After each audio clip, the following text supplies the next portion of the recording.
नमस्कार दोस्तों। आज मैं सुनाऊंगा यमराज और दो बूढ़े आदमी पुराने की समय कहानी। में एक गांव में दो किसान थे। दोनों ही गरीब थे और बड़ी मुश्किल से अपना गुजारा करते थे। दोनों के पास थोड़ी थोड़ी जमीन थी।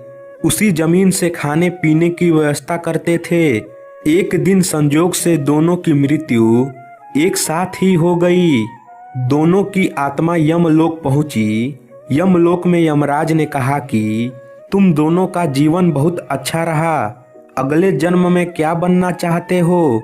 ये सुनकर एक किसान भड़क गया। गुस्सा करते हुए किसान ने कहा कि भगवान, मैं पूरे जीवन कंगाल ही रहा।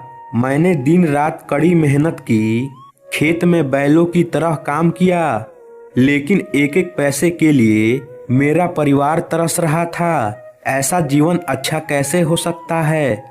ये सुनकर यमराज ने कहा कि अच्छा ठीक है, अब अगले जन्म के लिए तुम क्या चाहते हो?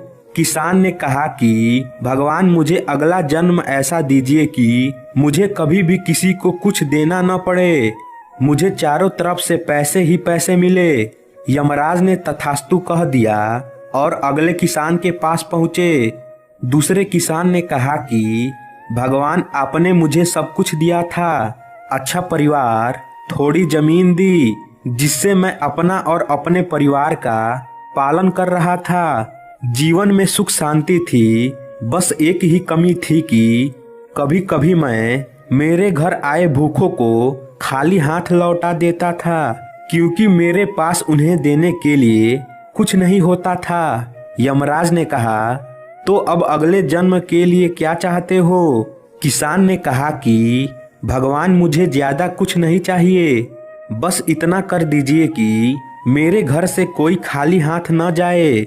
जो भी मेरे घर आए मैं उसे भरपेट भोजन करा सकूं। भगवान ने तथास्तु कह दिया। दोनों किसानों का अगला जन्म हुआ। एक किसान जो गुस्सा कर रहा था, वह गांव का सबसे बड़ा भिखारी बना। उसे आने जाने वाले सभी लोग पैसा देते और उसे किसी को कुछ भी देना नहीं पड़ता। दूसरा किसान गांव का सबसे बड़ा धनवान आदमी बना।